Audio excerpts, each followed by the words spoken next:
السلام عليكم ورحمة الله وبركاته. الله أكبر الله أكبر الله أكبر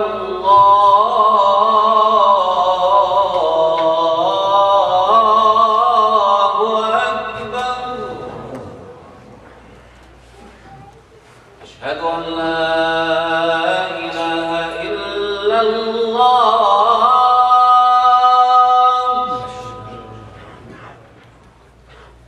أشهد أن لا إله إلا الله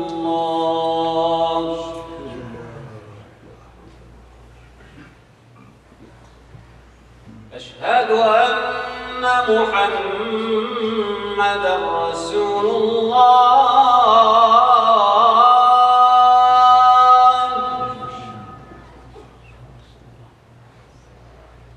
أشهد أن محمدًا رسول الله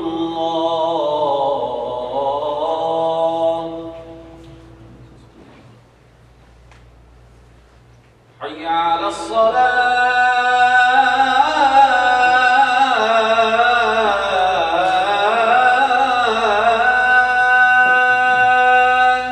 لا حول ولا قوة. حي على الصلاة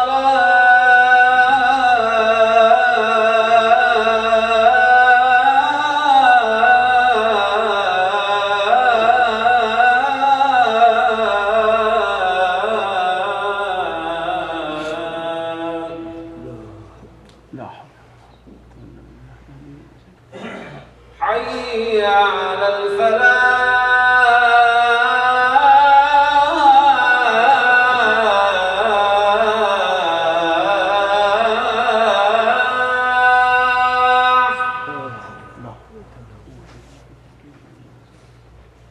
حي على الفلاح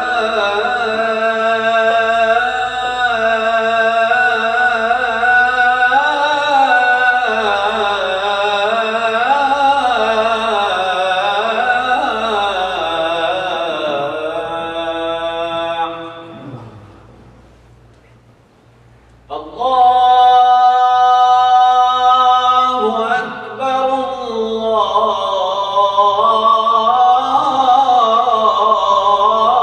الله أكبر لا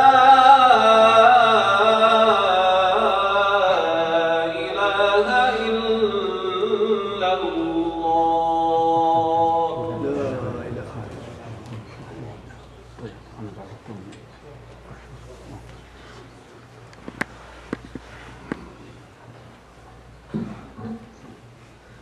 إن الحمد لله نحمده ونستعينه ونستغفره ونؤمن به ونتوكل عليه ونعوذ بالله من شرور أنفسنا وسيئات أعمالنا من يهده الله فلا مضل له ومن يضلل فلا هادي له ونشهد أن لا إله إلا الله وحده لا شريك له ونشهد أن محمدا عبده ورسوله. قال الله عز وجل في القرآن المجيد: يا أيها الذين آمنوا اتقوا الله حق تقاته ولا تموتن إلا وأنتم مسلمون. صدق الله العظيم. أما بعد. We begin by praising Allah, our Creator, our Sustainer, the one we owe our very existence to. We praise Him for everything that He's done for us. And we ask Allah for guidance in all the decisions that we make in this life. And we ask Allah for forgiveness for all the mistakes that we've made and we're going to make in the future. As Muslims, we declare that nobody deserves to be worshipped besides Allah. And we declare that Muhammad was the last and final prophet that was sent for our guidance and for the guidance of all humanity until the end of time. Respected brothers and sisters and guests, there's a very important topic that we should reflect upon given the circumstances in which we live in this country and in the times in which we live in this era. What happened on August 12th, which is about 2 weeks ago, is that we witnessed one of the largest white supremacist events in recent US history in Charlottesville, Virginia. Many of you probably have heard about what happened, but to give you a recap about what happened is basically there was a protest taking place. And regardless of what the reason for the protest was, it was about a statue and taking down of a Robert Lee Eby statue. What happened is that there was a man by the name of James Fields who took his car and he rammed into a car of protesters, anti-racist protesters. And then he sped up and he injured 19 people and he killed a woman named Heather Heyer who was protesting or counter-protesting against racism. What happened is that this is an example of domestic terrorism that's taking place. One of the senators, actually, Senator Cory Gardner, commented that this is an example of domestic terrorism. And the reality is that unlike foreign terrorism, which we hear about and takes place, and oftentimes Muslims try to say something about that, try to clarify our own stance, sometimes apologize, even though we don't really have to apologize, although we have to clarify our stance that we don't have anything associated with that. What we have to realize is that domestic terrorism is something that is serious. It's something that affects a large number of people, and it's something that as Americans, we are in a better position to do something about. We actually exert more influence in our own locality, in our own community, than we do in some random part of the world which we may have no influence over. And yet, even though we get blamed for that, we actually have no real influence over that. So it's important to understand what's going on. It's important to understand that racism is not dead in America. It's something that is alive and well. It's important to understand our history in America, that there was a group of laws called the Jim Crow laws from 1876 to 1965. In many states across the country, there was racial segregation in public facilities. That means that blacks and whites, only 1965, it's not that long ago. It's just a few decades ago that they used to sit on different parts of a bus. They were not allowed to use the same bathrooms. There were bathrooms for blacks and there were bathrooms for whites. You're not allowed to use the same drinking fountain. There was racial segregation that happened, and it did not all of a sudden magically disappear with the Civil Rights Act in America.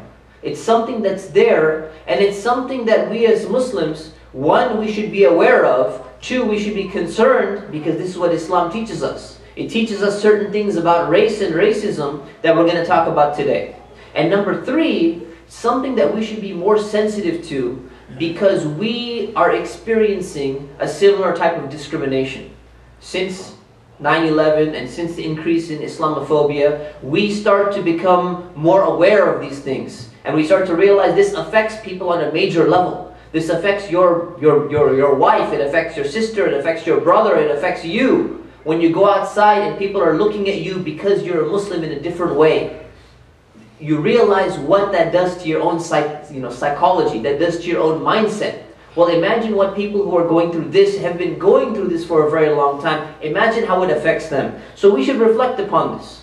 What is the origin of this behavior? The origin of the behavior is racism. But where did this racism come from? It is not restricted to America. It's not an American phenomenon. Where does it come from? Does it come from ancient Roman society? Yeah, they had their racism, but that's not its origin. It existed in ancient Persia. It existed in Africa. It existed in Mesopotamia. It existed in ancient Egypt. But we actually have, as Muslims, we have the first recorded racist statement that's ever been made in human history, or in history. And that's where Allah subhanahu wa ta'ala tells us in the Quran, in Surah Al-A'raf, referring to the story of Adam and Iblis. Allah subhanahu wa ta'ala relates the story. He says, قَالَ مَا مَنَعَكَ أَلَّا تَسْجُدَ إِذْ أَمَرْتُكَ. Allah is speaking to Iblis. And he says, why didn't you bow down? Meaning to Adam. When I ordered you to do so. I commanded you to do so. Why didn't you bow down? What was the response? Iblis responds, قَالَ أَنَا خَيْرٌ مِّنْهُ. He says, I am better than him. خَلَقْتَنِي مِن نَارٍ وَخَلَقْتَهُ مِن طِينٍ. You created me from fire, and you created him from clay. And therefore he's implying that fire is better than clay. And therefore I should not have to bow down and show subservience to this other creation that I'm actually superior to. On what basis? Because Iblis, who later becomes Shaitan or Satan. On what basis? On the basis that he's created his constituent parts that he's made from, his recipe that he's made from, that Allah made him from, is fire, whereas Adam is clay. And that therefore that somehow makes him superior, and therefore he's justified in his arrogance over this other person. That's exactly what racism is today. If you look at it today, if you look at when someone looks at another person and they think that they're superior because of the color of their skin, what's actually taking place? What happens is in your skin you have a pigment, it's called melanin. And what happens is the amount of pigment that you have in your skin is going to determine how light bounces off your skin cells and determines what your complexion is going to be like. Is it going to be darker, or is it going to be lighter? Is it going to be in this fashion or in that fashion? It's exactly the same argument that Iblis was making against Prophet Adam alayhi salam. How many years ago? We have no idea. Before human beings even entered planet Earth. So if you think about that, that's a very weak argument. It's just because you happen to have a different amount of melatonin or different amount of pigmentation in your skin, somehow you become superior to someone else. But Allah subhanahu wa ta'ala tells us in the Quran that that was not the real reason. That was the apparent justification that Iblis was giving. What was the real underlying reason? The underlying reason was that Iblis was arrogant. He wanted to be better, and he wanted the position that Adam was given. And therefore he manifested his arrogance over other people. And that's exactly what the root cause of racism is. It is arrogance. And when it comes to arrogance, we see different manifestations of it. We see it in ourselves sometimes when we look at someone else and we look down upon that person, and you think that you're better than the other person. And you say, you know what, because I've earned such and such degree, because I live in such and such house, because my car costs 6 figures, you know, because I have such and so many kids. So much type of arrogance many people can manifest in their lives, and sometimes they don't even realize it. Sometimes you could walk around in an arrogant fashion and you may not even notice it. And this is something that Islam came to eliminate. Not only arrogance, but it focused on the problem of racism. And the beauty of the way in which Islam dealt with this, and the way in which it clarified this, is that it left absolutely no room for any temporary period of time to allow this to exist. See, if you look at alcohol, alhamdulillah, everyone says, yeah, we know alcohol is prohibited in Islam. We don't drink beer, we don't drink wine, we're not allowed to do any of that stuff. That's clear cut from the Quran. They say, when was alcohol prohibited in Islam? The Quran was revealed over a period of 23 years. It was not revealed in one shot. 23 years, over a long period of time. 1 page was revealed, 5 verses were revealed, 10 verses were revealed, all compiled together becomes the Quran at the end of the day. But the verses prohibiting alcohol and intoxicating beverages and intoxicating substances, and that includes marijuana, by the way, just for those youth who are thinking it recreational, it's okay to have fun, just want to include that in there on the side. All of those things were prohibited gradually over a period of time. It was not prohibited immediately on day one. And there's a wisdom behind that. Allah subhanahu wa ta'ala knows the wisdom, and we can see the wisdom behind that. People had a hard time quitting. So we realize that that prohibition came gradually. The prohibition against riba, against interest, against you loan someone $100 and you say, 1 month later I want you to pay me $102 back. That $2 is riba, it's interest, and is prohibited for a Muslim to take or to pay. That prohibition did not come overnight. These prohibitions came near the end of the revelation, at the end of the 23 years of revelation.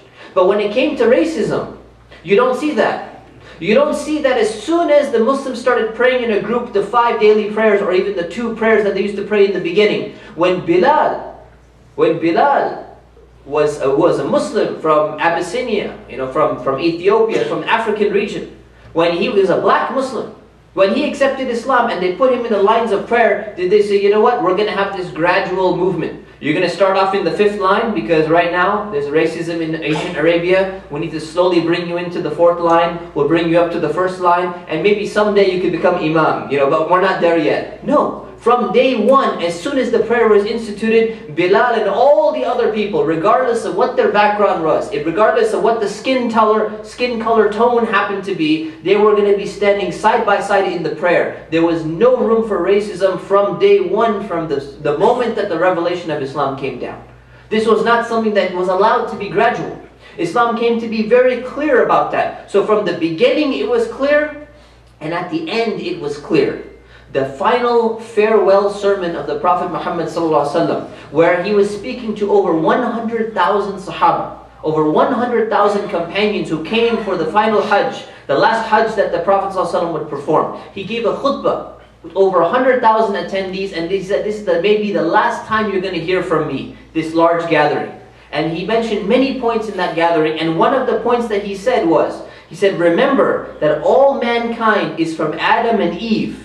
An Arab has no superiority over a non-Arab, nor does a non-Arab have any superiority over an Arab. He said a white has no superiority over a black, and a black has no superiority over a white, except with two criteria: with piety and with good deeds.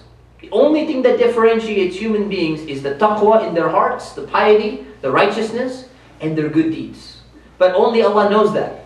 You see, you can't discriminate against someone because you don't know what's in their heart. Only Allah knows what's in their heart. Therefore, we don't discriminate. And the Prophet ﷺ concluded and he said, remember that every Muslim is a brother to every other Muslim, and that the Muslims constitute one family. There cannot be any type of racism there. And this applies to non-Muslims as well, regardless of what race they are.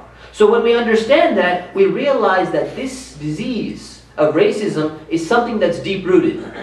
It's deep-rooted in our community, meaning in America as a country. It's deep-rooted in our own society, in our locality in which we live in, whether we recognize it or not. Many people, they grow up not realizing that this thing exists, and it affects people's lives. And it's important for them to recognize the reality of this.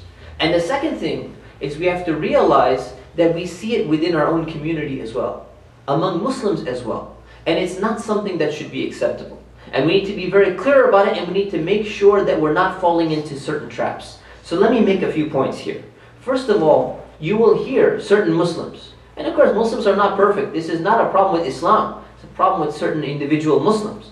You will hear Muslims making certain racial slurs in their own language. And these racial slurs are unacceptable as being the character and the conduct of a good Muslim.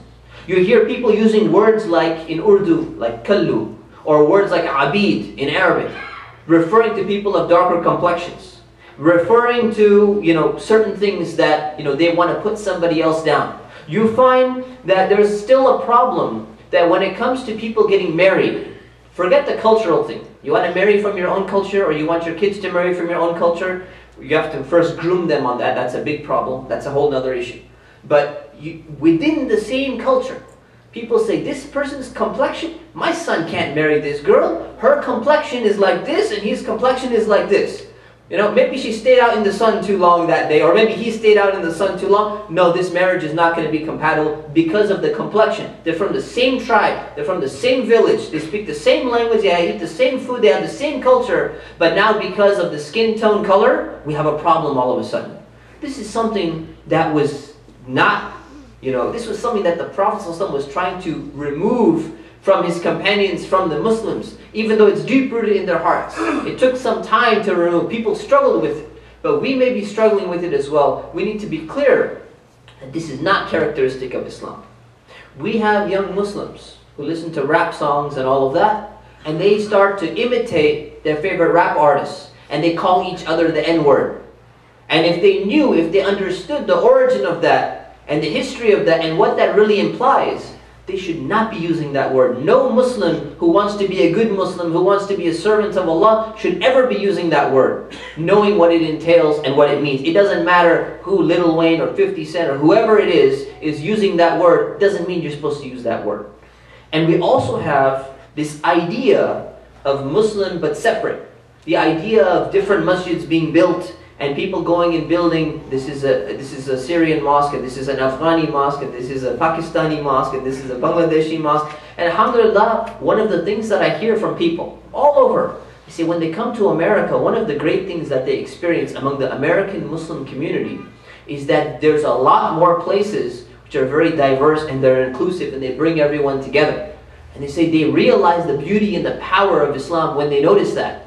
But if we come and we live in a multicultural environment where we have people from all different backgrounds, and then we start to go and isolate ourselves again, it's going to become problematic. So we need to change our way of thinking. If you want to have your cultural nights and you want to eat your cultural food, organize it in the masjid. If they allow, I'm sure they'll allow. You know, you can organize those things. If you want to speak your language in a certain thing, that's fine, that's understandable. All of that's beautiful. But to differentiate and to discriminate on the basis of culture or because of someone's background, that mentality needs to go. Because it's not part and parcel of Islam, number one. And number two, the young Muslims who are growing up, especially in this community, they're not gonna tolerate that. They don't appreciate that. In fact, that drives them further and further away from our own communities, which are supposed to strengthen us rather than weaken us. So it's something else that we need to work on. You know, and lastly, we have to remember that this is something that's deep-rooted in the hearts of people. So we have to remember it's going to take effort. It's going to take some reform, it's going to take some change in thought, and it's something that we need to constantly work on. We ask Allah subhanahu wa ta'ala for help in rectifying ourselves and in rectifying our own communities and in healing our own hearts. Ameen. Astaghfirullah li wa lakum wa li sa'iril muslimin fastaghfiruhu innahu huwal ghafurur rahim. And please fill in the gaps, inshallah. Just move forward and fill in the gaps.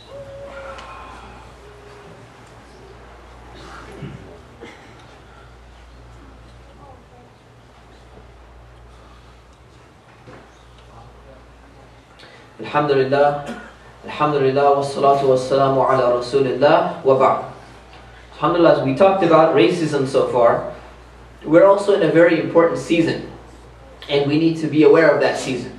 We're in the month of Dhul Hijjah right now, and Dhul Hijjah is the 12th month in the Islamic lunar calendar, and it's known as the month of Hajj. Dhul Hijjah means basically the month of Hajj.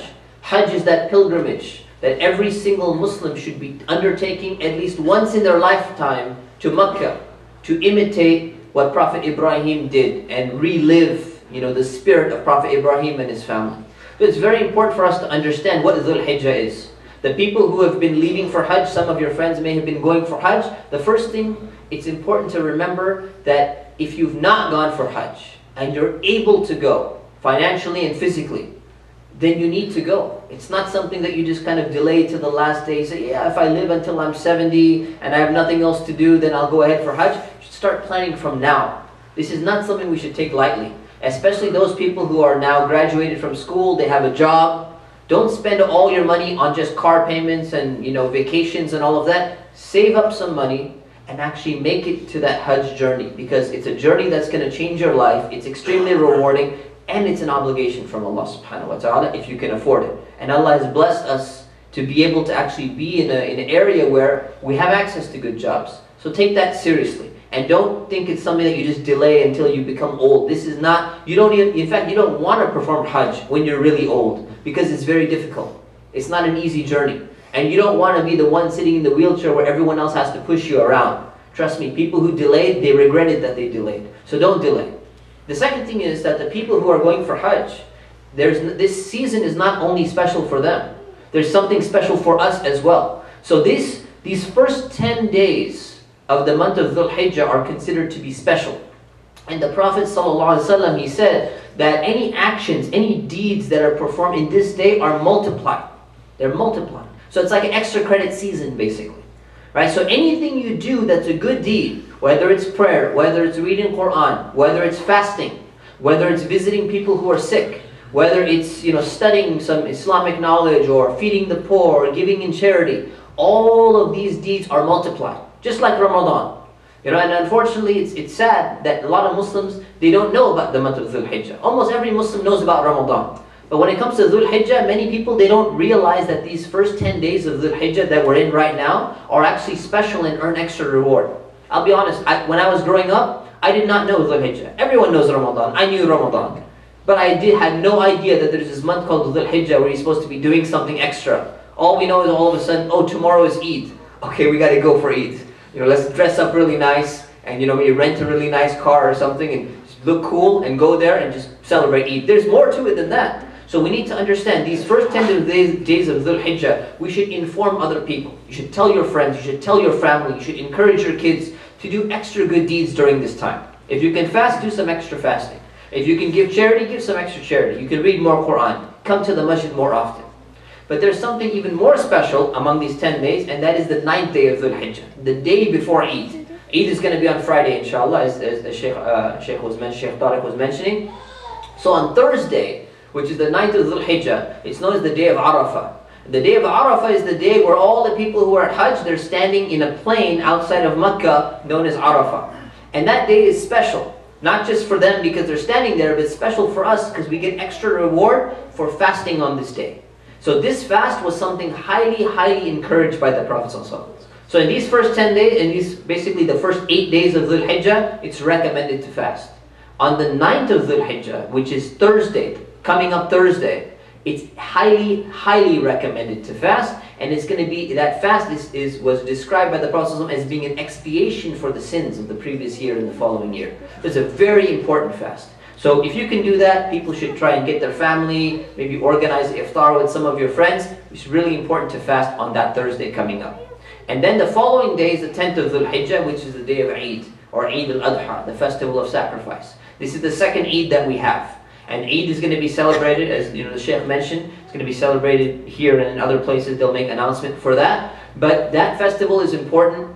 It's good to educate yourself about what you're supposed to be doing on the day of Eid. Most of you go and you pray Eid prayer, but there's a few more things you should be aware of. When to say Allahu Akbar, when to make takbirat, the fact that you should not be fasting on the day of Eid, other things. Try to learn some of those things and reflect on the spirit of sacrifice of Prophet Ibrahim alayhi salam. We ask Allah subhanahu wa ta'ala to increase us in knowledge and practice. We ask Allah, help us and guide us at all times. O Allah, protect us and protect our families. O Allah, remove the disease of arrogance and ignorance and racism from our communities and from our societies.